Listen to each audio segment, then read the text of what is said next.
hopefully learn from my story on how we can find more people passionate about the arboricultural industry. So, as I said, it's very early here, and hopefully I do ultimately make sense. If I don't, please just shout out. Okay, so the title of this is Diversity as a Resourcing Solution, a lived perspective. I guess number one is, why are we here? Why are we all giving up our time to have a bit of a listen, hear my story, and see where we're at? A key one here is that I know in Australia, and my research has been showing that worldwide, arborist sits on the skills shortage list. In Australia, it is actually on the federal skills shortage list. It is recognised that we do not have enough arborists now or to get us into the future.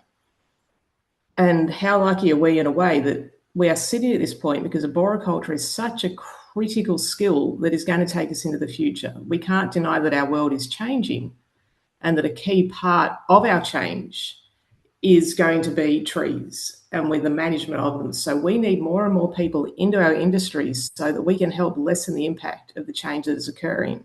So that's kind of exciting for us, because how lucky are we to be in such a vital industry in addressing climate change? But the big thing we have here is that we do not have enough arborists. So how can we get more? And a big part of what I'm on about here is that increased diversity will increase the overall employment pool. It will increase the number of people we go from. But let's jump into the good stuff for the moment. I'm here to first start off telling my perspective. Now, straight out, this is not research. This is my story. So I'm going to tell you on how I went from this through to, and yes, you get the cute little photos, because why not? You've got to have a bit of fun. I'm happy to embarrass myself with some of these, and those red socks, they were something. Through to this. How did we get from one to the other? So let's begin. So my whole life I've grown up feeling really uncoordinated, and movement was very difficult, even as a young child. And I just, as a lot of parents would have said, you're just uncoordinated. And I very much was. It was quite hilarious the number of times I fell over, ran into things, just didn't move well. So then in my early teens, though, one day I woke up with a tremor in my hands. And you can sort of see it now. I hope you can see on the camera, because I can't see you. But you can see there's a slight tremor there this morning. It was severe. It was amazing. And I woke up with it basically overnight.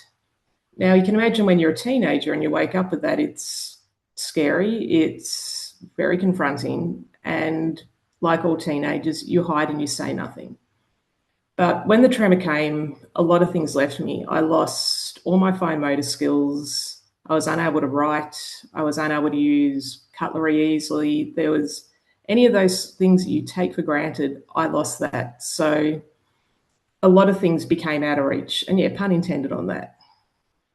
So basic things became hard from a very young age for me. And so trying to get through my schooling with not even being able to write was clearly a significant challenge. That was in the 90s, and writing was still very much a key skill that you needed. So whilst the tremor that I developed in my hands was the most noticeable symptom, there was actually a lot more going on. And my brain and my body weren't communicating well. I would think to move one direction and my body would go and do something else, whatever it wanted to do. So, what lay ahead for me ultimately was a 20-year journey in trying to get a diagnosis and trying to live at the same time. So it really became quite a fun ride. During that time, there was a lot of misdiagnosis, a lot of probably judgment, I would say, as well. And, I'm sure I have other people on here listening that have challenges and see specialists and often get told very much incorrect information that really has you questioning where you're at.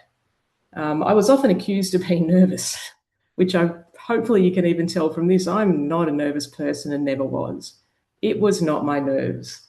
But people start to say you're nervous, you're anxious, and you almost start to believe it if you're not careful. And so I had to develop from a very early age that young strength going, no, that is not me. That is not correct. But as I started to grow up, the tremor actually continued to worsen and a lot of skills really kept getting harder and harder and harder. And life was getting a lot, just general life, it was hard, it hurts, it's tiring. So I really needed to find an answer. So we kept digging through it to find an answer. And then I found a neurologist who actually knew what it was. And so he said, "You've got dystonia." Now I'm taking this as a quick moment, even though, yeah, I'm taking this as a moment to raise a little bit of awareness on dystonia, because believe it or not, I'm sure a lot of you probably know somebody that has this condition. And it's not well known. So I like to take my chance here to share it a little bit. So dystonia is a neurological movement disorder. Basically, the brain and the muscles and the nerves don't communicate well. They don't get on. It's almost like you've got either a teenager or a 5-year-old trying to run your brain, and you know what they can be like if they don't want to do something. It doesn't end up well. But dystonia is a neurological movement disorder. It can, as it says on the screen, it causes uncontrollable muscle contractions, abnormal, painful movements, postures. And then there's a lot of other forms, which I won't go into, but I have one called myoclonus dystonia, which is, yay for me, one of the more rare forms. It makes me, lightning jerking, shaking, weird movements, unusual posturing, and a lot of fidgeting. And so for me, it was, it won't kill me. It could get worse. It probably will, and it has been. It can't be cured, and it was probably genetic. My grandmother, who was an amazingly strong woman, also had a tremor. So your fine motor skills are significantly impacted, and it can limit career choices, because I think even now, but particularly when I was choosing a career, writing was a critical skill. So I went through a lot of treatments trying, and it really can only be treated via medication or brain surgery. So for me, medications didn't work. So you can guess where I landed. I landed in a brain surgery. So why not have a little bit of fun? I know it's afternoon for you guys, so let's just have a little bit of fun and see how they do it, shall we? So I had deep brain stimulation surgery, and check that X-ray out. That's not my brain. The one from mine wasn't quite as cool as that, or just not as clear, but that is what the inside of my head looks like. So this treatment is also used for conditions like Parkinson's and other movement disorders, and it's just actually fascinating to think of where we are with medical technology and what they can do, because this can help control and change stuff that is going on in your brain. It is just literally mind-blowing. So we'll get into a couple of fun details while I've got your attention. So yes, they shave your head. Yes, you're awake during the surgery. So for me, it was, look, there wasn't a lot of choice in my mind. I got offered brain surgery, and there was a few things here. Is that I was told it may not work. I was told it might kill me. I was told I might have a stroke. But I was also told it might work. And the lesson I learned from this one, really, I think we're talking about personal risk, but also challenges. And I went in and went, well, not that old. If I have a stroke, I can probably recover from whatever it does to me. If I die, well, tomorrow's not guaranteed for anybody, so whatever. If it didn't work, at least I would know. So I said yes to the surgery.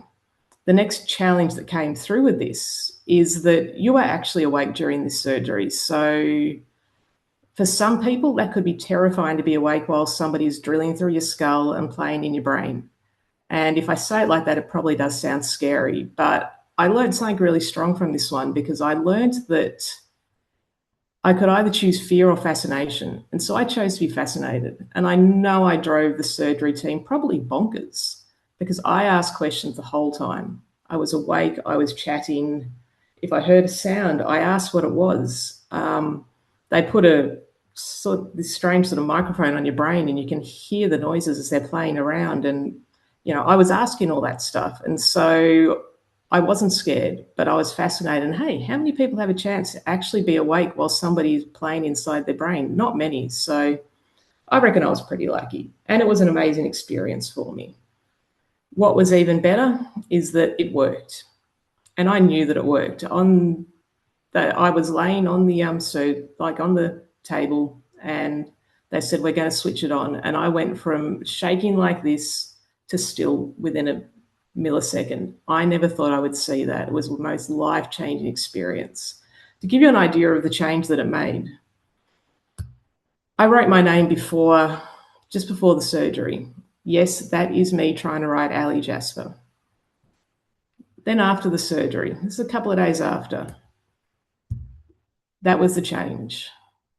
You can't, this still makes me jump. You know, this you cannot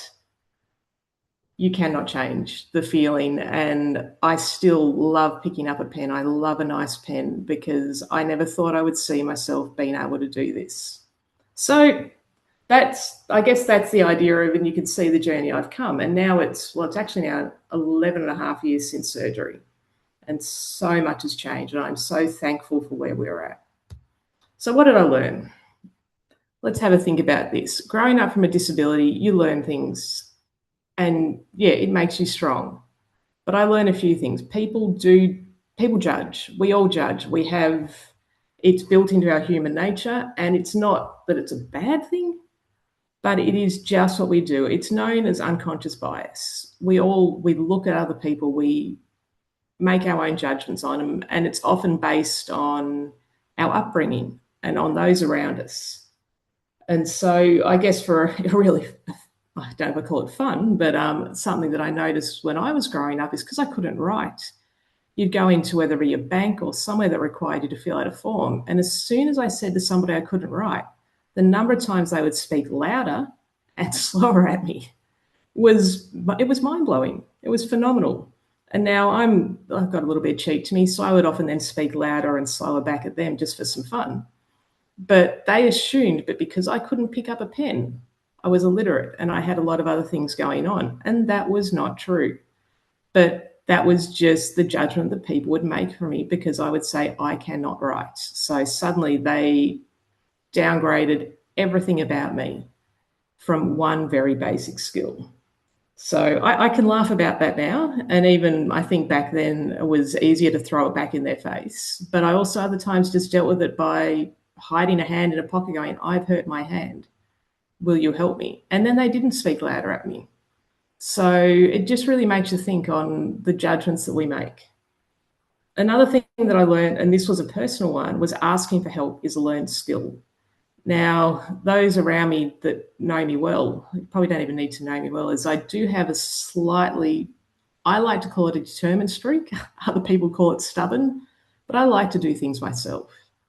And so asking for help was a really big thing that I struggled with. But I have learned that asking for help is a skill and asking for help is a strength. People are good. Generally in this world, people are good and they do want to help and they will help you. So I'd like if people can take something away from here, take that away, that if you need help, it's not an issue to ask because people will, if they can help you, they will. So let's jump into some of this, shall we? Let's have a think about the unconscious bias that I was talking about. So a big one here is let people show you what they can do, not what you think they can do. Now, this is big in people we work with and we employ and with our colleagues. Actions speak louder than words with this one. So, sorry, I'm just trying to wake up here a little bit. But yeah, we need to really question and analyze our bias that we have. So it can be uncomfortable. Sometimes when you're like, I've always thought this way about this culture or this group of people, we need to step back on that because whilst this person who you are looking at to either employ or you work with, they might be different to what you traditionally see in your workforce, but they might also be just what you need to make that positive change to your team, that diversity that they can add to it. And they'll make positive change to your team and to your business and to our industry. And this is what we need to start to see. We need to step outside the square of people so that we're not only employing from this very narrow field, we need to start widening it and we will benefit from this. But often it's our unconscious bias, particularly when employing people, that might make you exclude somebody because they don't fit within that traditional psyche that you see. And and it is also let people show you what they can do. The number of times I had people assume what I could do or think what I could do, and they didn't even give me a chance to show them. it was insane how often that would happen. But it was like, no, I will show you what I can do, because believe it or not, I'm expert on myself. You are experts on yourselves. We've been living with ourselves all our lives. We know what we can do. So why do other people then decide that they can judge us and they can think what we can do? No. You are expert on you. That's why I always have a bit of a giggle when people say, "What are you talking about when you're presenting?" I'm like, well, I'm actually an expert on my topic because I'm talking about me. So I know my research pretty well, I'll be honest. You know you really well as well. So never let people assume what you can do, show them. So let's have a think about this next one, shall we? We need to create a work environment where asking for help is seen as a strength. And we have a very strong culture here of that, yeah, asking for help is not a strength. Do not suffer in silence. This needs to be driven through everybody every day where you work. It is, and these are two of the key things I think that have helped in my success, really, is that being able to ask for help has got me such a long way, because if there's something I can't do, I've learned that there is no shame in going, I really can't do it that way. Can we find another way to do it? Can we start to look at how we can innovate? So innovation has got me a long way. As I've already said, I grew up not being able to write. Now, that was my whole education and most of my career building years. So how did it work? Where did it start? So my first, as Jamie said, I did start in the industry on physical roles because that was something I could do, albeit shaking up the tree. And, the number of clients that thought, gee, she looks nervous up that tree. I wasn't, but, it was a good talking point. So my first consulting job came through to me many, many years ago, and another consultant came and offered me a tree assessing work. Back then, it was still very heavily paper-based. And so I said no, because I couldn't do it. I could not write. 2 weeks later, he came back and he offered me a Palm Pilot, that one in the middle. Now, I'm not sure who I have on this chat, but I'm sure there are probably some people that remember the humble Palm Pilot. For those of you who are too young, the Palm Pilot's kind of like, your mobile phone without all the phony stuff. This you can thank this for where we are nowadays in mobile phones. And he came back and he gave me a Palm Pilot, this guy. And he digitized the work practices and he said, say no now. And that was such a powerful moment, because somebody had looked beyond what they could see and saw ability in me. And they also went, well, Ali can't write. How can we do this? And so, of course, I said yes. And I'm forever thankful to that consultant, because here I am now, many years later, a highly successful, and yet I'm proud enough to say I'm a highly successful arborist and consultant, and it wouldn't have been without the humble Palm Pilot. And now, look, technology's clearly come a lot further. We have so many different electronic devices that we can use, that this digitization of work practices really has opened it up for so many more people, and it benefits business as well. But something to remember here, that if we're trying to support staff that have challenges, whether they be communication, physical, all these things, that solutions don't actually have to be fancy. They do just have to work. And small little things can make a huge difference to somebody. So, and innovation isn't actually always associated with technology as well. There is many, many ways we can innovate in order to support somebody. And so just, it's one for you to start thinking about is, are there small things that you can do which can be placed down as innovation that can either support somebody you have in your industry, in your team, or somebody that you could bring into your team, small changes to make their life work easier. And there's a high chance that if it makes somebody that is struggling's work life easier, it'll make everyone else's life easier as well. Let me show you a fun little example I have. So when I started consulting, a lot of the mapping was done by paper and you had to write numbers. Now, clearly, I could not do that. So enter the Great Wall numbering machine. Check this bad boy out. This thing is about, I don't have it with me, but I do still own this one, but I didn't bring it over on the plane with me. It's about this big, and it's like your old school bank stamp, but it incrementally brought up numbers. And so the same person that gave me the Palm Pilot found this thing, ordered it from China, and it changed my life.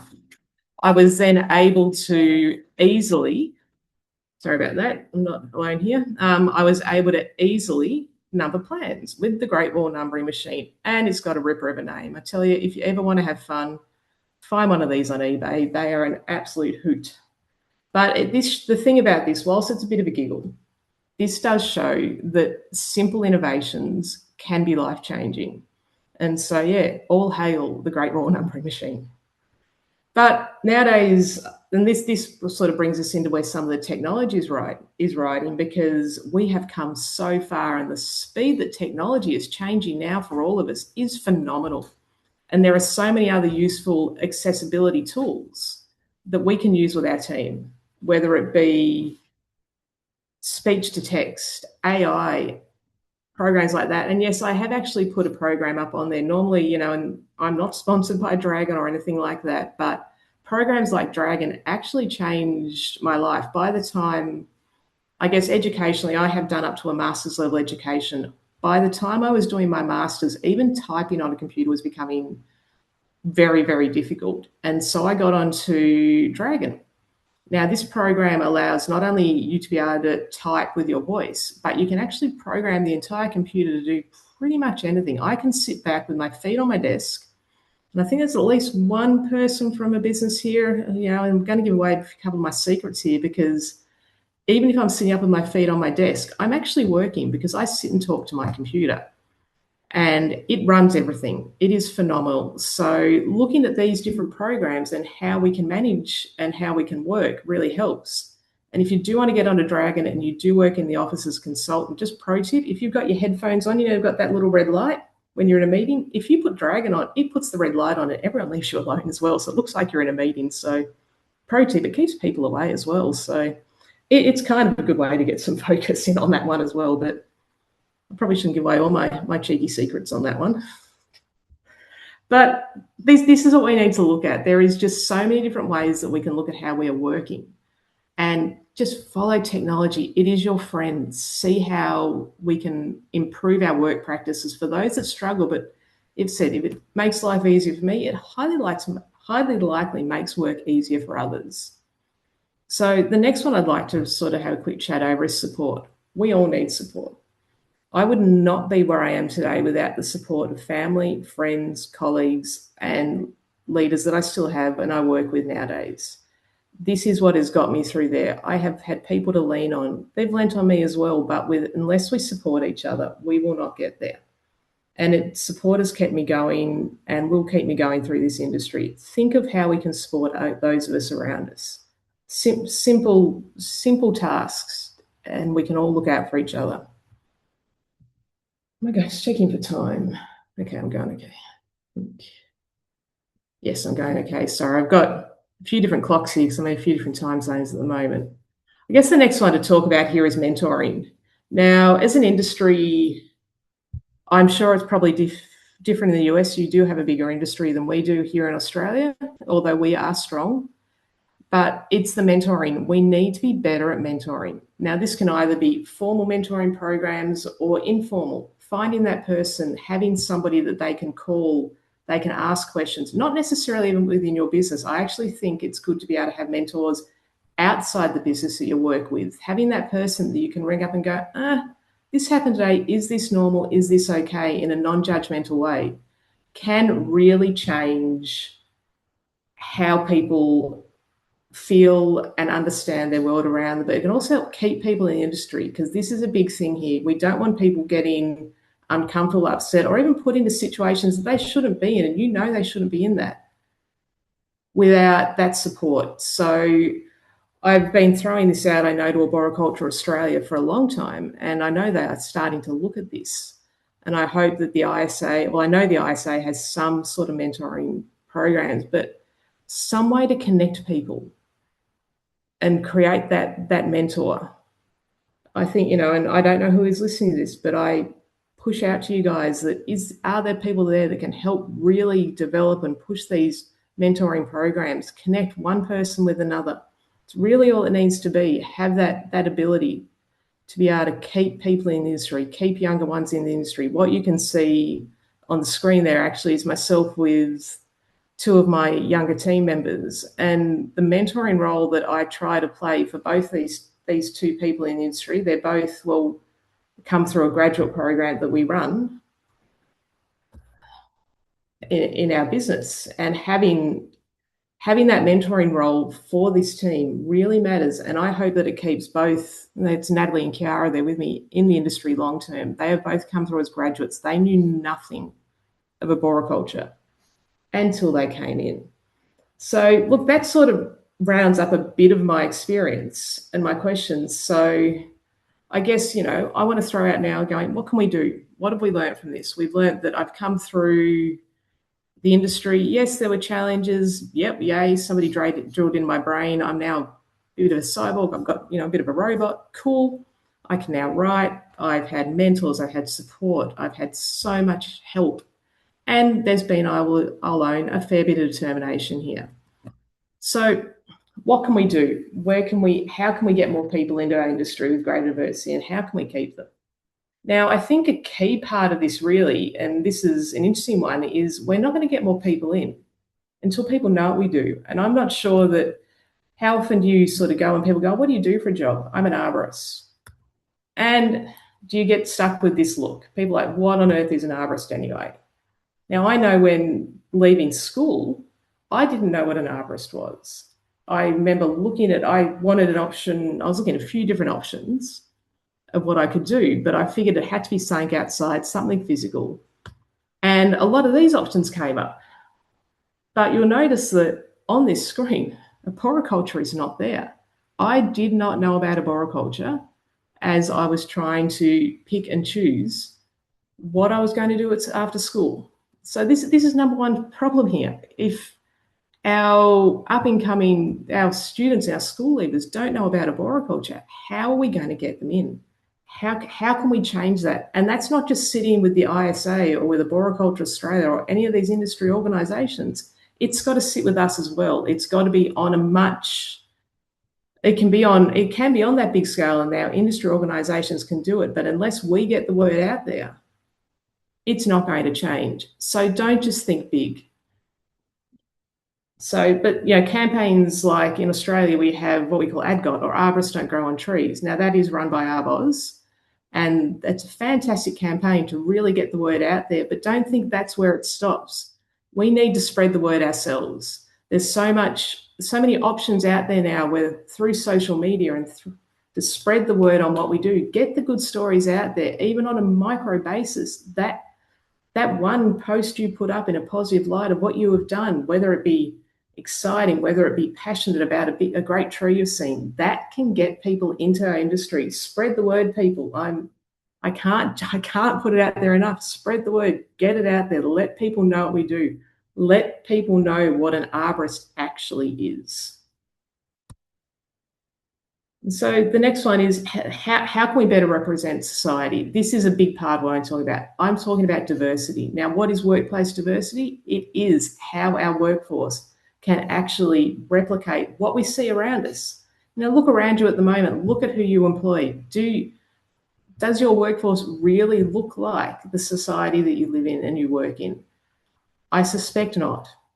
So how can we change this? So let's loop back to industry exposure. Number one, we need to show our industry, and we need to be proud of what we do, but as a technical professional field, we are not just a trade. We are so much more than that, but we need to get that out there so that when people are looking at careers, they see arboriculture as something they really want to aim high for. Let them know that you can do so many things from a physical trade right to this highly technical research, professionalism, management. There is so much in our industry, and we need to promote professionalism at all levels with what we do.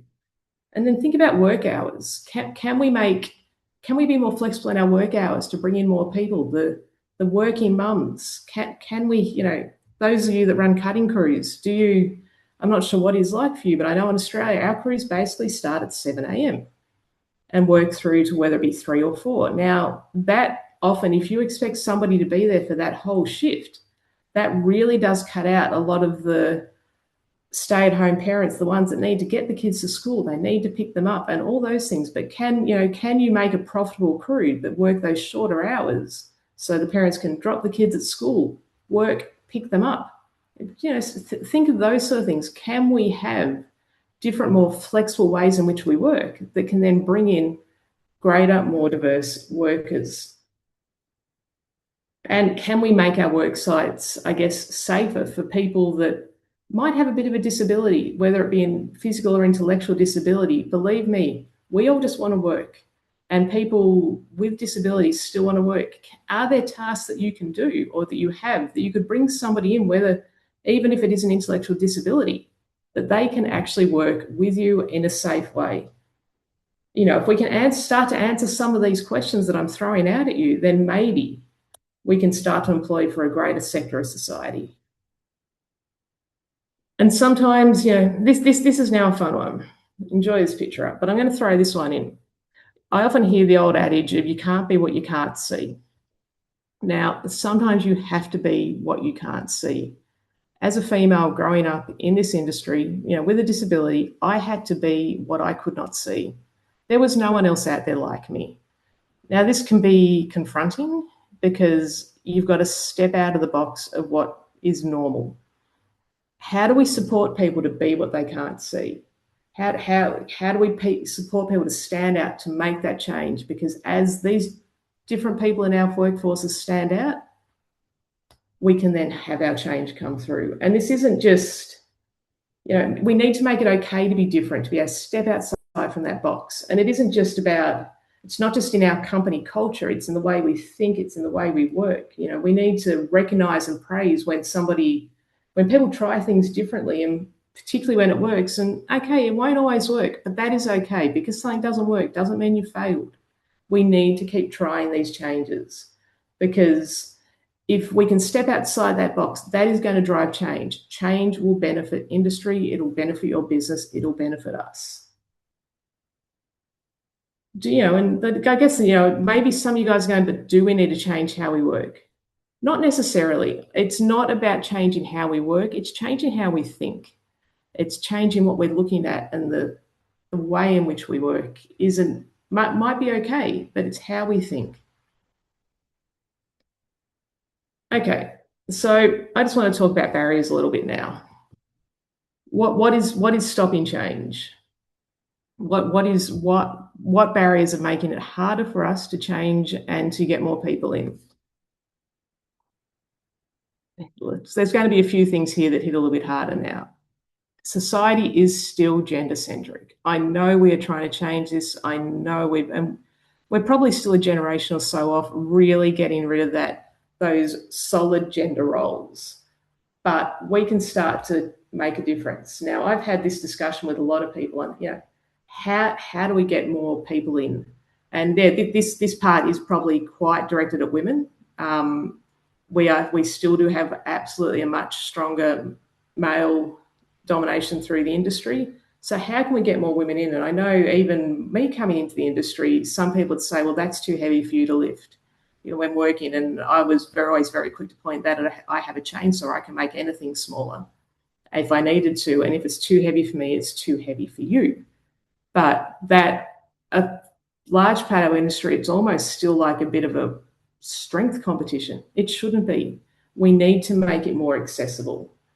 And so we need to get gender out of it. Gender doesn't matter. Passion matters. Passion matters in a role. And if we can then change that, instead of employing from this much, once again, we've suddenly got a much larger part we are trying to employ from. We will find more people, but change will only occur if we see the value in hiring a more diverse workforce. So what is the benefit of a more diverse team? A more diverse team will increase innovation, it will provide a wider outlook, it will promote change, and it will benefit clients. And you're like, well, how does a diverse team benefit clients? This is a bit of a giggle, this one, because I found that as being often the only female in a cutting crew, that when I went to sort of private houses, the clients would often want to talk to me rather than to the guys. I made them feel more comfortable, because I think, you know, a lot of the people we were going to cut trees for, it was a stay-at-home mum that was there, and so a big group of blokes coming in could be quite intimidating. They saw a female and went, oh, this, it reduced that disconnect with them. They spoke to me. Now imagine if your crew represented more of society, how much more client base you might get. Get you thinking, doesn't it? It's an interesting one, that. So it's just something that I like to throw out there. Now, this next slide, I was a little bit, do I put it in, do I not? I decided to put it in because no matter what, and we've come a long way, but discrimination is still there. And I really need to throw this out there. Discrimination in so many different ways still exists, and we need to stop it. We need to be brave. You need to call it out.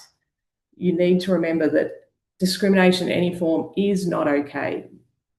And you need to be, you know, we all need to step up and stop this. You need to have the confidence to be able to call and say no. Make that person stop. Do not have it.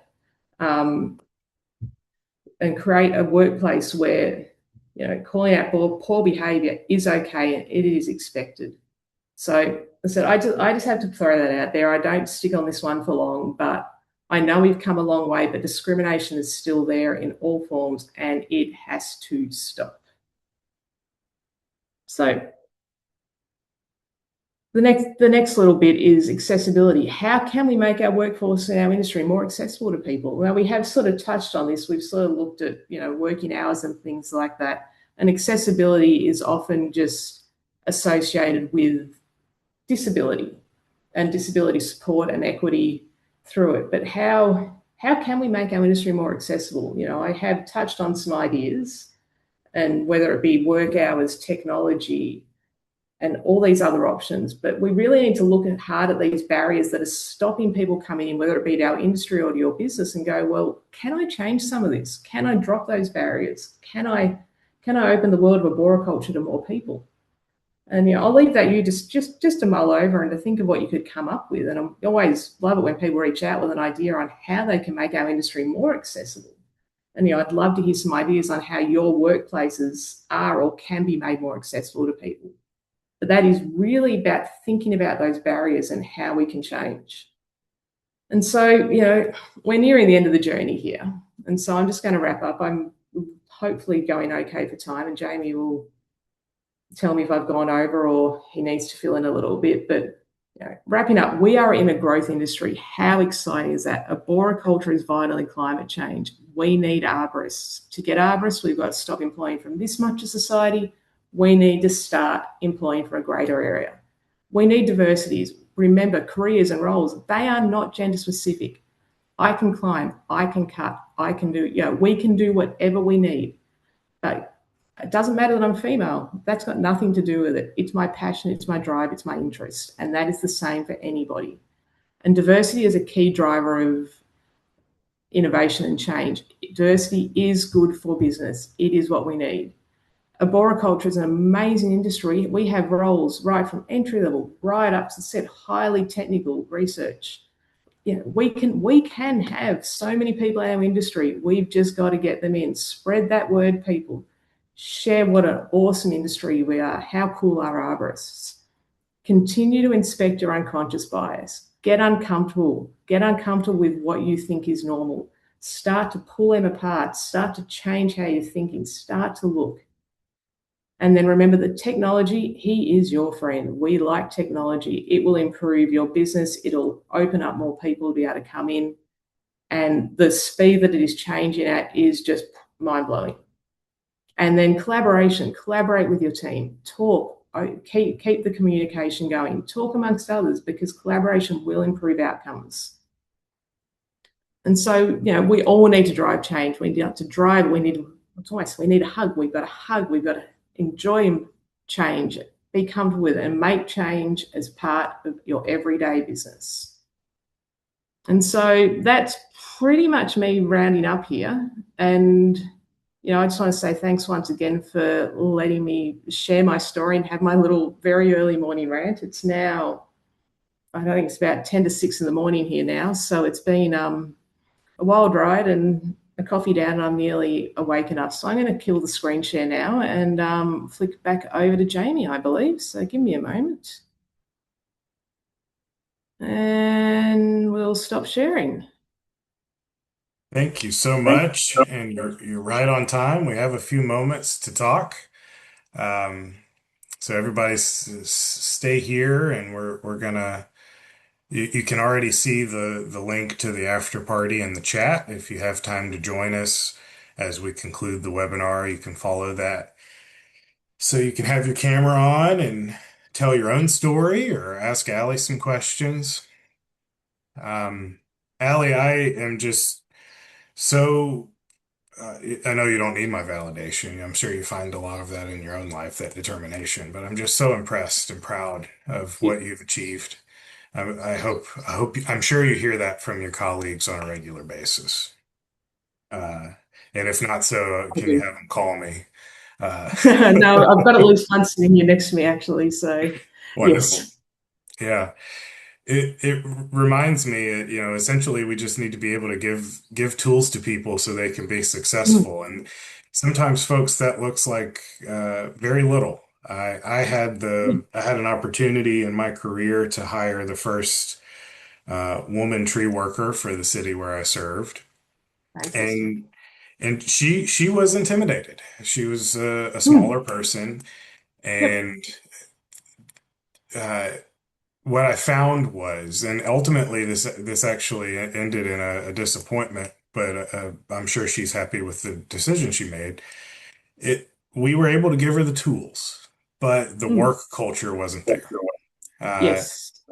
I hired her, we onboarded, I helped the team understand the challenge ahead of them, because they were accustomed to moving large wood. Even though we had Mm, equipment, mm. they would cut it larger than was necessary. I had to remind them we have a saw.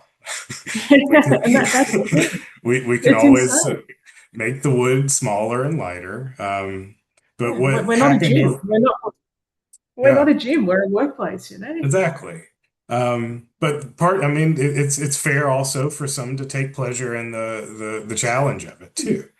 But what happened through time is, you have your worker aloft and you have your team on the ground, and she was not getting the opportunities to learn the techniques that she needed to make up for that physicality that she simply didn't have. Yeah. And that work culture is what prevented it. We had to remind the team, we need to take the extra time to set your new colleague, your new teammate up for success and to learn these techniques that you've been doing for years. So she did leave the industry and went on to horticulture. Okay. But I learned through that, and I'm sure she Yes. did too. So that's work culture. That's hard, but buying Mm, somebody the gloves they need yeah. is easy, or it sounds easy. I remember how hard it was to find the extra small gloves that are few and far between here in the Yeah. States. Oh, we had the same issue. It's even harder in Australia, trying to find gloves that fitted these little ones, Yeah, that weren't actual children's gloves, because they have little animals on it, and that's kind of fun. yeah. But they don't hold up to the rigors of agoriculture. No, we had, yeah, same issue, small enough boots, small enough gloves that actually fit. Mhm. Um, we did find them and bought a box of them in the end. But it's those things that do make change. It's like, well, no, you need the large size gloves are not going to work for you. Let's find the extra small. Yeah, Let's find the right clothing. yeah. Even this is really simple stuff. Your uniforms. There is difference in women's and men's bodies. Have a female cut offer, because you feel better in what you're wearing, but it does actually fit better. And so being having businesses just being able to go, no, well, we hire men and women, so we are actually going to have women's clothing. And there is so much, I know, I'm sure you guys have a much bigger population, so therefore generally more access to a wider range. There is generally now women's workwear. Offer it. Offer it to the people so it fits. It's simple. It is simple things, but it's often not considered. It's all just, unisex. That's is the loose term, but it actually doesn't work with workwear. It doesn't, and it gets in the way. So Well, Allie, we've I got can a see few questions. coming up from that one because it's a simple one. Get it gets the Yeah. clothes that fit. We've got a few questions here. The first one, do you have tips for workforce development programs that can help us ensure our disabled job seekers can envision themselves thriving as an arborist or an urban forester? That's a good one because it really disability is such a wide range here, and so I'm going to say, I am an arborist. I'm not HR. I'm not into and this is just from my experience. But even I would like to see even some of these larger companies that have the big offices. Imagine even just having someone with quite an intellectual disability there for a few hours around morning tea time.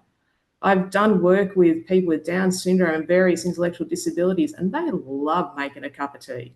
Yeah. And so, considering those there is, you can have in the field as far as disability, same deal. There are people, they love a broom. You can find somebody that loves to be able to rake and sweep and bring these people in. And then for me, the physical disability side, well, that really was just looking at going, well, this is the task. How can we then develop to change so that you can do it? And so I think it's quite situationally based and also disability based, but also connecting with some of the organisations that do support disability and if you need to bring in their support worker as well, we'll rock on. That is okay because that is the way it should be. And so, yeah, it's a bit of an awkward one that said I am an arborist, I'm not HR or anything like that, but it is looking at more what tasks could, and it doesn't have to be full time, but greater exposure also then allow your workers to see, oh, this is just normal. This is what society looks like. This is what our workplace is, and we're all just people.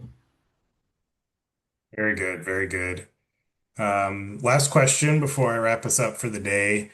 Meg Hannah, hey, good to see you. The question is, how do you help younger folks feel comfortable asking for help? I know with my team who are all, God, I feel old now. They're in their 20s. I make it very clear from day one that I'm not going to judge. We all make mistakes. We will work it out together, and it's okay to come and go.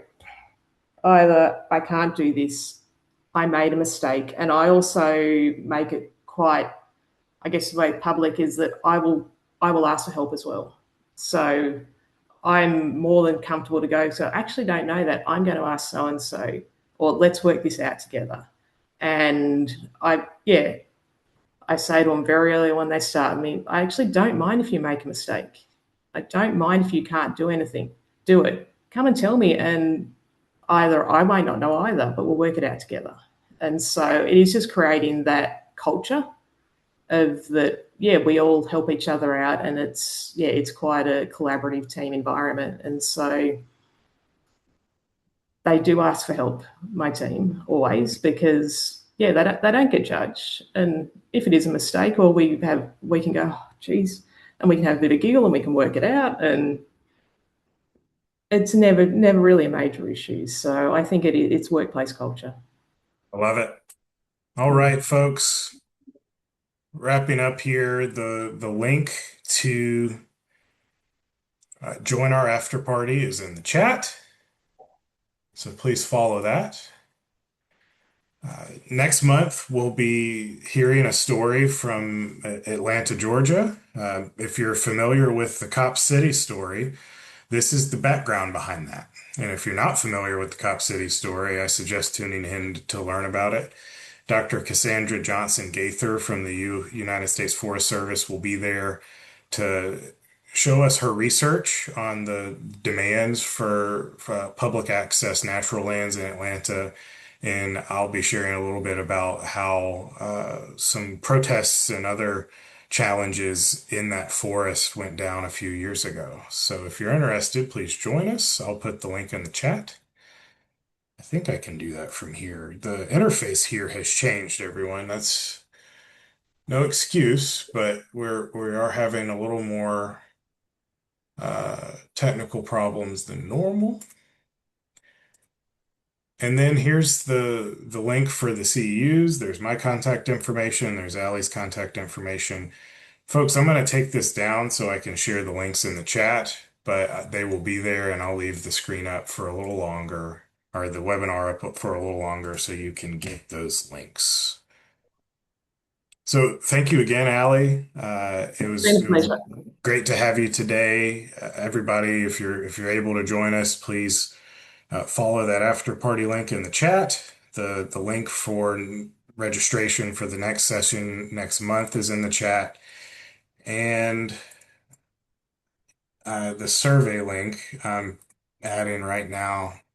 Typically, we have somebody here to help me with tech. That I No, you're doing neglected okay. to recruit everybody. Um, And while we're still talking here, I'll put that QR code up. Survey links in the chat, QR codes on the screen. Those CEUs are important. I don't want to stand between you and receiving what you earned today. Um, so hope you all got it by now, and I hope you have a good day, and I hope to see you in the at the after party. Thanks, everybody.